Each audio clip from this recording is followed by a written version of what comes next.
رباه عفوك إني للنور مدت يداي نزعت. بسم الله الرحمن الرحيم. الحمد لله رب العالمين، والصلاة والسلام على سيدنا ونبينا وحبيبنا محمد بن عبد الله الصادق الوعد الأمين، وعلى آله الطيبين الطاهرين وأصحابه الغر الميامين، أما بعد. সম্মানিত শ্রোতামণ্ডলী, আসসালামু আলাইকুম ওরহমতুল্লাহি তাআলা ওয়া বারাকাতুহু। আজি মাত্ৰ এটা মাসআলাৰ ওপৰতে আলোচনা কৰিম, কাৰণ মাসআলাটো অলপ বিতংভাৱে আলোচনা কৰিব লাগিব। মাসআলাটো পঠিয়াইছে মোহাম্মদ আবৰাৰ সাহাবে। তেওঁ এটা কাহিনী লিখি পেলাই পঠিয়াইছে, আৰু এই কাহিনীটো দাৱতে তবলিগৰ সাথীসকলে খুব কয় তেওঁলোকৰ মজলিছবিলাকত।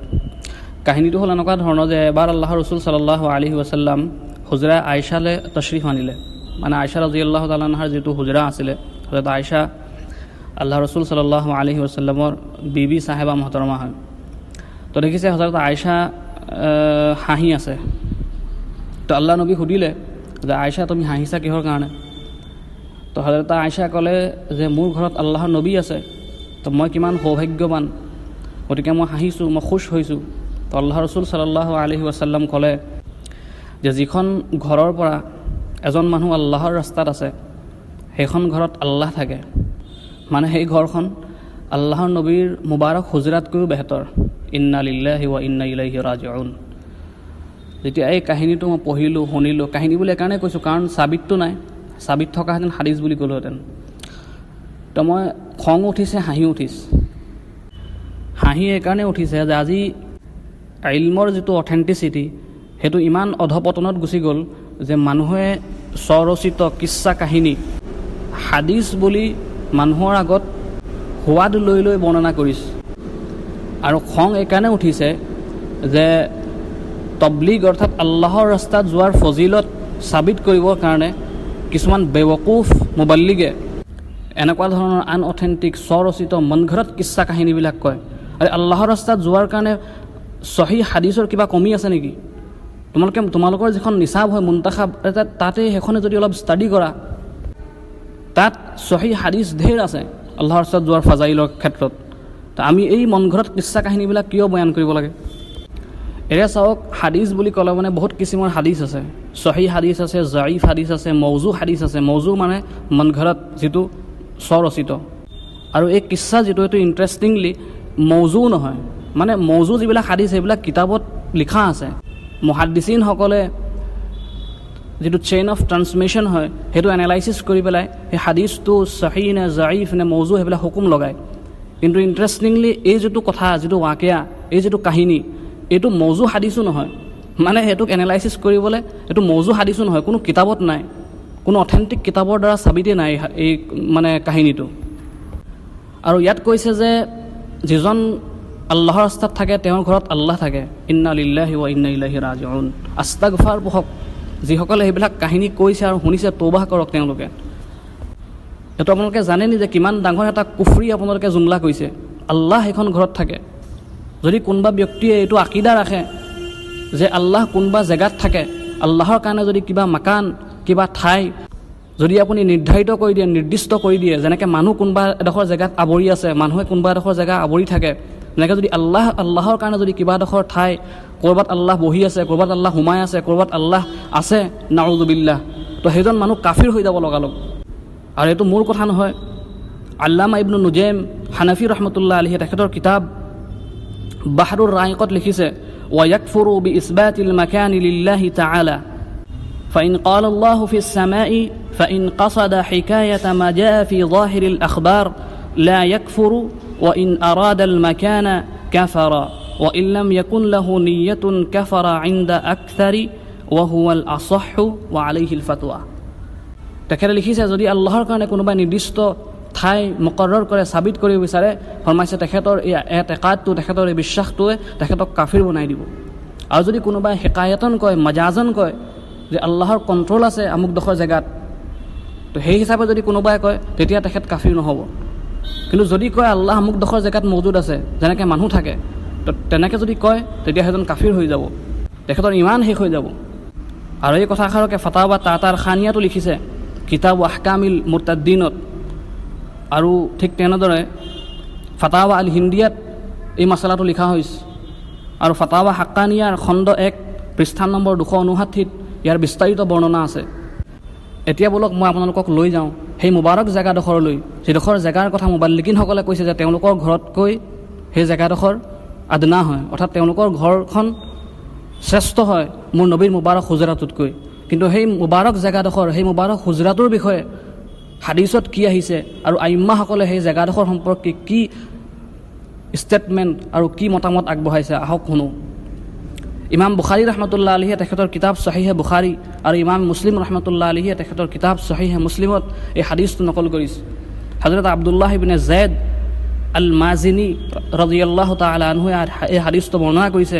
ফৰমাইছে আল্লাহ ৰাসূল সাল্লাল্লাহু আলাইহি ওয়াসাল্লামে ফৰমালে, মা বাইনা বাইতি ওয়া মিম্বাৰি ৰাউদাতুম মিন ৰিয়াদিল জান্নাহ। আল্লাহ নবীয়ে ফৰমালে মোৰ ঘৰ অৰ্থাৎ হুজৰা আয়েশা, য'ত আল্লাহৰ নবী থাকে, যিডোখৰ জেগাৰ কথা মুবাল্লিগিনসকলে কৈছিলে বেৱকুফগিটাই, ফৰমাইছে সেই জেগাডোখৰ আৰু মোৰ যিটো মিম্বৰ আছে মছজিদৰ, অৰ্থাৎ আল্লাহৰ নবীৰ ঘৰ আল্লাহৰ নবীৰ মছজিদৰ লগতে লাগি আছিলে। তো ফৰমাইছে মোৰ ঘৰ আৰু মোৰ মিম্বৰৰ এই মাজৰ যিডোখৰ জেগা হয়, আল্লাহ ৰাসূল সাল্লাল্লাহু আলাইহি ওয়াসাল্লামে ফৰমালে যে এই জেগাডোখৰ জন্নতৰ বাগিচা হয়। এই জেগাডোখৰ জন্নতৰ বাগিচা হয়। আল্লাহৰ নবীৰ মিম্বৰৰ পৰা আল্লাহৰ নবীৰ মুবাৰক হুজৰালৈকে, অৰ্থাৎ আল্লাহৰ নবীৰ সেই ৰুমটোলৈকে মাজৰ এই জেগাখিনি জন্নতৰ টুকুৰা হয়, অৰ্থাৎ আল্লাহৰ নবীৰ সেই ৰুমটো, আল্লাহৰ নবীৰ সেই হুজৰা শৰীফাটো জন্নতৰ টুকুৰা হয়। তো এতিয়া চিন্তা কৰক, এতিয়া এনালাইচিছ কৰক, ক'ত জন্নতৰ টুকুৰা আৰু ক'ত এই বেৱকুফ মুবাল্লিগিনবিলাকৰ ঘৰ। কি তুলনা হ'ব পাৰে মোৰ নবীৰ মুবাৰক সেই হুজৰাটোৰ লগত এই বেৱকুফবিলাকৰ ঘৰবিলাকৰ? কি তুলনা হ'ব পাৰে? এই হাদিছটোৰ ব্যাখ্যা কৰি পেলাই ইমামে নৱৱী ৰহমতুল্লাহ আলাইহিয়ে তেখেতৰ ব্যাখ্যাৰ কিতাপত, অৰ্থাৎ মুছলিম শৰীফৰ তেখেতে এখন ব্যাখ্যাৰ কিতাপ লিখিছে। তো তাত তেখেতে লিখিছে, যাকাৰু ফি মা'নাহু কওলাইনি আহাদুহুমা আন্না যালিকাল মাওদি'a বিআইনিহি ইউনকালু ইলাল জান্নাতি ওয়াসানি আন্নাল ইবাদাতা ফীহি তুৱাদ্দি ইলাল জান্নাতি। ইমামে নৱৱী ৰহমতুল্লাহ আলাইহিয়ে লিখিছে যে ইয়াত যে আল্লাহৰ নবীয়ে সেই জেগাডোখৰক, সেই মুবাৰক জেগাডোখৰক জন্নতৰ বাগিচা বুলি ক'লে, ইয়াৰ অৰ্থ তেখেতে কৈছে যে উলামাসকলৰ মতে ইয়াৰ অৰ্থ দুটা। প্ৰথম অৰ্থটো হ'ল যে সেই জেগাটুকুৰাক কিয়ামতৰ মহাপ্ৰলয়ৰ দিনা আল্লাহ তাবাৰক ওয়া তাআলাই সেই জেগাটুকুৰাক জন্নতত দাখিল কৰোৱাব। সেই জেগাটুকুৰা নি পেলাই জন্নতত ৰিপ্লেচ কৰাই দিব, জন্নতত দি দিবগৈ। অৰ্থাৎ কিয়ামতৰ দিনাখন গোটেই জমিন ভাঙি চুৰমাৰ হৈ যাব, ধ্বংস হৈ যাব, কিন্তু সেই মুবাৰক জেগাডোখৰ যিহেতু জন্নতি জেগা হয়, জন্নতৰ টুকুৰা হয়, সেইকাৰণে আকৌ জন্নতত গৈ পেলাই ৰিপ্লেচ কৰি দিয়া হ'ব। আৰু দ্বিতীয় মানাটো, দ্বিতীয় অৰ্থটো ইমাম নৱৱী ৰহমতুল্লাহ আলাইহিয়ে লিখিছে যে এই মুবাৰক জেগাটুকুৰাত, অৰ্থাৎ ৰিয়াজুল জান্নাতত যদি কোনো ব্যক্তিয়ে গৈ পেলাই ইবাদত কৰে, তো এই ইবাদতৰ কাৰণে আল্লাহ তাবাৰক ওয়া তাআলা তেখেতক জন্নত দান কৰিব। সুবহানাল্লাহ। আকৌ ঠিক তেনেদৰে শ্বেখুল ইছলাম জাকাৰিয়া আল আনচাৰী ৰহমতুল্লাহ আলাইহি, এখেতো এজন বহুত ডাঙৰ মুহাদ্দিছ বুজুৰ্গ হয়, তেখেতে লিখিছে তেখেতৰ বুখাৰী শৰীফৰ শ্বাৰাহত, ৰাউদাতুম মিন ৰিয়াদিল জান্নাহ আই মানকুলুম মিনহা কাল হাজাৰিল আসৱাদি। শ্বেখুল ইছলাম জাকাৰিয়া আল আনচাৰী ৰহমতুল্লাহ আলাইহি লিখিছে যে এই জেগাটুকুৰা, এই জেগাডোখৰ আল্লাহ তাবাৰক ওয়া তাআলাই জন্নতৰ পৰা পঠিয়াইছে। যেনেকৈ হাজাৰে আসৱাদ অৰ্থাৎ কাবা শৰীফত যি এটা কলা পাথৰ লাগি আছে, সেই পাথৰটো যেনেকৈ জন্নতি পাথৰ হয়, এইটো দুনিয়াৰ পাথৰ নহয়। যেনেকৈ আল্লাহ তাবাৰক ওয়া তাআলাই সেই পাথৰটো জন্নতৰ পৰা জমিনত নাজিল কৰিছে, জমিনলৈ অৱতীৰ্ণ কৰিছিলে, ঠিক তেনেদৰে আল্লাহৰ নবী সাল্লাল্লাহু আলাইহি ওয়াসাল্লামৰ এই মুবাৰক জেগাডোখৰ অৰ্থাৎ ৰিয়াজুল জান্নতকো আল্লাহে জন্নতৰ পৰা প্ৰেৰণ কৰিছে। এইডোখৰ জন্নতি জেগা হয়। ইয়াৰ পিছত ৱকিলে দেওবন্দ ইমামে আহলে সুন্নাত হযৰত শ্বেখ আল্লামা মুহাম্মদ আনৱাৰ শ্বাহ কাশ্মীৰী ৰহমতুল্লাহি আলাইহি, তেখেতে তেখেতৰ কিতাব ফাইজুল বাৰী শাৰহ সহিহুল বুখাৰী, তাত তেখেতে লিখিছে, وأصح الشروح عندي أن تلك القطعة من الجنة ثم ترفع إلى الجنة كذلك فهي روضة من رياض الجنة حقيقة بلا تأويل. হযরত কাশ্মীৰী ৰহমতুল্লাহ আলাইহি লিখিছে যে তেখেতৰ নজদিক সহি কৌল হ'ল আটাইতকৈ অথেণ্টিক কৌলৰ মুতাবিক যে এই মুবাৰক জমিনৰ জেগাডোখৰ অৰ্থাৎ ৰিয়াজুল জান্নাতৰ যিডোখৰ জেগা হয়, এই জেগাডোখৰ জন্নতি জেগা হয়, জন্নতৰ পৰা এই জেগাডোখৰ অনা হৈছে। আৰু হজৰত কাশ্মীৰী ৰহমতুল্লাহ আলাইহি কৈছে যে এই জেগাডোখৰ প্ৰকৃততে জন্নতি জেগা হয়, কোনো তাবিল নকৰাকৈ এডোখৰ প্ৰকৃততে জন্নতি জেগা হয়।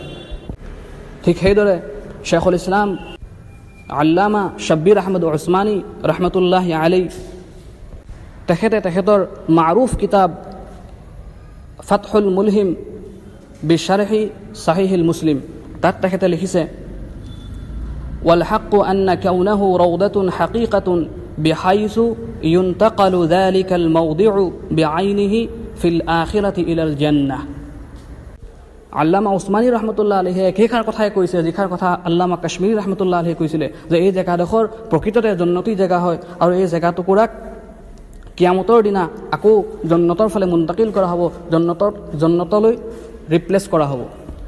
তো খোলাছা ইয়াৰ পৰা কি ওলালে যে এই গোটেই মুহাদ্দিছিন কেৰামসকলৰ ডাঙৰ আল্লামাসকল ডাঙৰ আইম্মাসকলৰ যি কল মই পেশ কৰিলোঁ, ইয়াৰ খোলাছা কি ওলালে যে এই যিডোখৰ জেগা হয় হুজৰা শ্বৰীফৰ এই জেগাডোখৰ আৰু ৰিয়াজুল জান্নাতৰ এই জেগাডোখৰ প্ৰকৃততে জন্নতি জেগা হয়।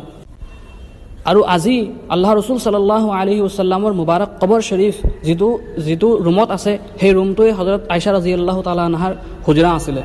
তো আজি সেই জেগাডোখৰ যিডোখৰ জেগাত আল্লাহ ৰচুল সাল্লাল্লাহু আলাইহি ওয়াসাল্লামক দফন কৰি থোৱা হৈছে, সেই জেগাডোখৰৰ মাকাম কি হয়, সেই জেগাডোখৰৰ মৰ্যাদা কি হয়, আৰু সেই ঠাইডোখৰৰ সম্পৰ্কে আমাৰ আকিদা কি হয়, উলামায়ে আহলে সুন্নাত আৰু উলামায়ে দেওবন্দৰ আকিদা কি হয়, বলক মই শুনাবলৈ গৈ আছোঁ মোৰ আকিদা আৰু মোৰ আইম্মা, মোৰ উলামায়ে আহলে সুন্নাত উলামায়ে দেওবন্দৰ আকিদা।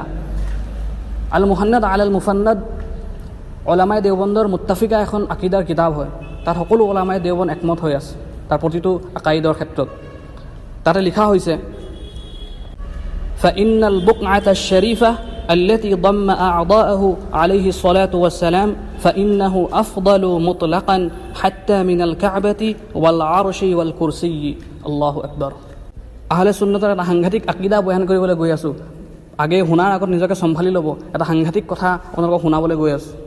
আল মুহান্নাদ আলাল মুফান্নাদত তামাম উলামায়ে দেওবন্দ উলামায়ে আহলে সুন্নতৰ আকিদা লিখা হৈছে যে আল্লাহৰ ৰচুল সাল্লাল্লাহু আলাইহি ওয়াসাল্লামৰ জিসমে মুবাৰক কবৰ শ্বৰীফৰ যিডোখৰ জেগাত টাচ হৈ আছে, আল্লাহ নবীৰ মুবাৰক জিছিমটো কবৰ শ্বৰীফৰ যিডোখৰ জেগাত টাচ হৈ আছে সেই জেগাডোখৰ, অৰ্থাৎ সেই জেগাডোখৰো সেই হুজৰা আয়েশাৰ ভিতৰতে আছে। তো লিখিছে যে সেই যিডোখৰ জেগাত আল্লাহ নবীৰ মুবাৰক জিছিম টাচ হৈ আছে সেই জেগাডোখৰৰ মৰ্যাদা, সেই জেগাডোখৰৰ মাকাম, আল্লাহৰ ঘৰ কাবা শ্বৰীফ, আল্লাহৰ কুৰ্চী, আল্লাহৰ বুজুৰ্গীৰ যিখন কুৰ্চী আছে সেইখন, আৰু বৰঞ্চ আল্লাহ তাবাৰক ওয়া তাআলাৰ আৰ্শ, এই সকলোতকৈ সেই জেগাডোখৰ বেছি মূল্যৱান হয়, সেই জেগাডোখৰ বেছি মৰ্যাদাপূৰ্ণ। আৰু কি কাৰণে, ইয়াৰ লজিকটো কি হয়, আল্লামা আনৱাৰ শ্বাহ কাশ্মীৰী ৰহমতুল্লাহ আলাইহিয়ে আনৱাৰুল বাৰী তেখেতৰ আৰু এখন বুখাৰীৰ শ্বাৰাহ আছে, তাত তেখেতে লিখিছে খণ্ড নম্বৰ 18 পৃষ্ঠা নম্বৰ 237 যে আল্লাহৰ আৰ্শতকৈও ডাঙৰ এই কাৰণেই মৰ্যাদাৰ ক্ষেত্ৰত যে আৰ্শত আল্লাহ নাথাকে, আৰ্শখন আল্লাহৰ মহত্ব, আল্লাহৰ ৰাজত্ব, আল্লাহৰ শ্ৰেষ্ঠত্ব, আল্লাহৰ অথৰিটি, আল্লাহৰ ছুপিৰিয়ৰিটিৰ এটা নিচানী হয়। তাত আল্লাহ বহি থকা নাই, তাত আল্লাহৰ ৰাজত্ব আছে। কিন্তু যিডোখৰ জেগাত আল্লাহ ৰচুল সাল্লাল্লাহু আলাইহি ওয়াসাল্লামক ৰখা হৈছে কবৰ শ্বৰীফৰ, সেই জেগাডোখৰত আল্লাহৰ নবীৰ মুবাৰক দেহ সেই জেগাডোখৰত টাচ হৈ আছে। আৰু যিহেতু মখলুকৰ ভিতৰত আল্লাহ নবী সাল্লাল্লাহু আলাইহি ওয়াসাল্লাম আটাইতকৈ আফজল মখলুক হয়, আটাইতকৈ শ্ৰেষ্ঠ মখলুক হয়, আল্লাহৰ আৰ্শতকৈ আল্লাহ নবী ডাঙৰ হয়, আল্লাহৰ নবীৰ মাকাম আটাইতকৈ বুলন্দ হয়। আল্লাহৰ পিছত যদি কাৰোবাৰ মৰ্যাদা তো সেয়া আল্লাহ ৰচুল সাল্লাল্লাহু আলাইহি ওয়াসাল্লামৰ মৰ্যাদা। গতিকে কবৰ শ্বৰীফৰ সেই জেগাডোখৰৰ নিসবত আল্লাহৰ নবীৰ লগত লাগি থকাৰ কাৰণে, আল্লাহৰ নবীৰ গাত টাচ হৈ থকাৰ কাৰণে, দেহ মুবাৰকত টাচ হৈ থকাৰ কাৰণে আল্লাহৰ আৰ্শতকৈও কবৰ শ্বৰীফৰ সেই জেগাডোখৰ আফজল হয়। আৰু সেই কবৰ শ্বৰীফৰ জেগাডোখৰ ক'ত আছে, হুজৰা আয়েশাত আছে। যিটো হুজৰাৰ কথা মুবাল্লিগবিলাকে কয় যে সিহঁতৰ ঘৰতকৈও, যদি সিহঁতে আল্লাহৰ ৰাস্তাত যায় তো সিহঁতৰ ঘৰতকৈও সেই জেগাডোখৰ নিম্ন। আস্তাগফাৰ পঢ়ক, তৌবাহ কৰক, আৰু যদি কেনেবাকৈ সেই জেগাত সেই নিজৰ ঘৰত আল্লাহ আছে বুলি সেই আকিদাটো লৈছে তেনেহ'লে আপুনি শিৰক কৰিছে। আকৌ এবাৰ কলিমা পঢ়ি পেলাই ইছলামত দাখিল হৈ ল'ব। আৰু হাজী চাহাববিলাকক সুধিব যিডোখৰ জেগাত যোৱাৰ পিছত মানুহৰ কেফিয়ত কি বনে। যেতিয়া আল্লাহ নবী সাল্লাল্লাহু আলাইহি ওয়াসাল্লামক সালাম পেশ কৰিবৰ কাৰণে আল্লাহ নবী হুজৰা মুবাৰকৰ সন্মুখলৈ যায়, মুৱাজ্জা শ্বৰীফৰ সন্মুখলৈ যায়, যে হাজীসকলৰ অৱস্থা সুধিব যে সেই সময়ত সেই জেগাডোখৰত গৈ পেলাই কি অৱস্থা হয়। মানুহে সেইডোখৰ জেগাত উশাহ নিশাহ লওঁতে সাৱধান হয় যে ইয়াত কিবা বেয়াদবি হৈ যাব নেকি। আৰু সেই জেগাডোখৰ সম্পৰ্কে কি ক্লেইম কৰিছে, ইন্না লিল্লাহি ওয়া ইন্না ইলাইহি ৰাজিউন। আল্লাহে আমাক মাফ কৰক, আল্লাহে আমাক সহি দিন বুজাৰ তৌফিক দান কৰক। মনত ৰাখিব, কোনো হাজী, কোনো তবলিগী, কোনো মৌলানা, কোনো মুফতিৰ স্বৰচিত মনঘৰত কিচ্ছা কাহিনীৰ নাম ইছলাম নহয়। কোৰআন, সহি হাদিছ আৰু আকাবিৰিন আসলাফসকলৰ আকৱালৰ নাম ইছলাম হয়। আল্লাহ তবাৰক তাআলা আমাক সকলোকে সহি ইছলাম আৰু সহি মাছআলা, সহি আকিদা বুজাৰ তৌফিক দান কৰক। আৰু মাজতে হয়তো উচনিচ হৈ গৈছে, মুবাল্লিগিনসকলে বেয়া পাব নালাগে, কাৰণ যিডোখৰ জেগা সম্পৰ্কে কোৱা হৈছে আজি মই বহুত বেছি ইম'শ্যনেল আৰু বেছি আৱেগিক হৈ গৈছোঁ। কাৰণ সেই জেগাডোখৰ বিশ্বৰ মুছলমানৰ মুহাব্বতৰ প্ৰাণ কেন্দ্ৰ হয়। হুজৰা আয়েশা যিডোখৰ জেগা আল্লাহ ৰসুল সাল্লাল্লাহু আলাইহি ওয়াসাল্লাম দফন হৈ আছে, সেই জেগাডোখৰ মুছলিম বিশ্বৰ প্ৰেম আৰু মুহাব্বতৰ প্ৰাণ কেন্দ্ৰ হয়। আৰু সেইডোখৰ জেগা সম্পৰ্কে যদি এনেকুৱা অবান্তৰ বেছলেছ আনঅথেণ্টিক কথা কোৱা হয়, তো কাৰ তেজ গৰম নহ'ব।